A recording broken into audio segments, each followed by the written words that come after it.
जियो drama तोहफा बन चुका है बहुत ही ज़्यादा इंटरेस्टिंग। शानी की फरमाइश पर अनमोल उसके लिए खीर तो बनाती है, लेकिन सबको वो मीठी खीर देती है। लेकिन शानी के लिए अलग से वो प्लेट में खीर पहले ही निकाल लेती है। जैसे ही शानी की माँ शानी को खीर डाल के देती है तो वो जल्दी से भागकर अंदर से खीर की प्लेट ले आती है और कहती है कि मैंने आपके लिए अलग से खीर निकाल के रखी थी, आप ये वाली खीर खाएँ। इस पर तमाम लोग बहुत ही ज़्यादा खुश होते हैं कि अनमोल जो है वो शानी से कितना प्यार करते हैं। लेकिन सबको ये नहीं पता था कि सबकी खीर तो मीठी थी, लेकिन जो शानी के लिए खीर उसने अलग से प्लेट में निकाली थी उसमें उसने बहुत ज़्यादा नमक मिक्स कर दिया था, जिसकी वजह से शानी ने जब ये खीर खाना स्टार्ट किया तो उसको उसी टाइम पता चल गया था कि इसमें बहुत ज़्यादा नमक है। तो शानी पहले तो अनमोल का देखता है, उसके बाद अपनी माँ को कहता है कि आप ज़रा इस वाली प्लेट में से खाकर देखिए ना। तो इस बार अनमोल कहती है कि नहीं नहीं, ये खीर सिर्फ मैंने आपके लिए बनाई है, इसमें से कोई भी खीर नहीं खाएगा, ये सिर्फ आप ही खाएंगे। इस बार तमाम घर वाले कहते हैं अब तुम्हारी बीवी इतनी तुम्हें ज़्यादा प्यार से खिला रही है तो तुम्हें वही खीर खानी चाहिए, हम लोग क्यों तुम्हारी प्लेट में से खाएं। इस पर जो होता है अनमोल का ससुर वो अनमोल को 2000 रुपये निकाल के देता है इस खुशी में कि अनमोल ने पहली मीठी खीर बनाई है और बहुत ही अच्छी बनाई थी।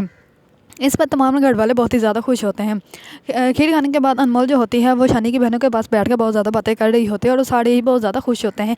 ये सब कुछ शानी देखकर बहुत ज़्यादा खुश होता है और कहता है कि अनमोल आस्ता आस्ता हमारे घर में मिक्स हो जा सकती है, वो एडजस्ट कर लेगी।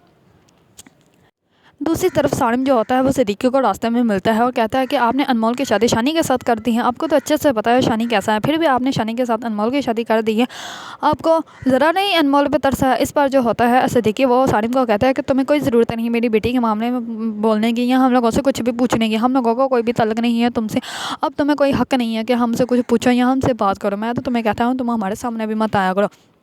इस पर जो सिद्दीकी होता है वो रिश्का देता है, घर चला जाता है। घर जाकर से अपनी बेटी बुशरा को बताता है कि सारा मिला था और ऐसे ऐसे मैंने उसको बहुत ही अच्छे से सुनाई है और वो कभी भी दोबारा हमारे घर के मामलात में बोलने की कोशिश नहीं करेगा। इतने में ही अनमोल घर आ जाती है और अनमोल ये सारी बातें सुन लेती है। अनमोल कहती है कि आप लोगों ने जो भी किया सही किया है, वैसे ही सारिम के साथ अब मेरा कोई रिश्ता नहीं है और मुझे अब कोई रिश्ता रखना भी नहीं। इस पर जो होता है सिद्दीकी वो उसको कहता है कि हाँ बेटा तुम अपना दिल छोड़ा मत करो, अब वैसे भी तुम्हारी क्या फैमिली है तो तुम्हें अपनी घर की तरफ तवज्जो देनी चाहिए।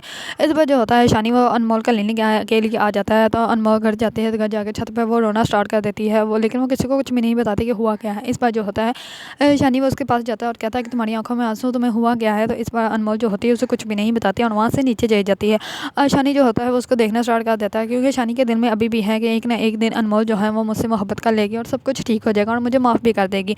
अगर आप लोगों को ड्रामा तौबा पसंद है और इसके बारे में न्यू अपडेट जानना चाहते हैं तो मेरे चैनल को लाइक कमेंट एंड सब्सक्राइब करना मत भूलिएगा।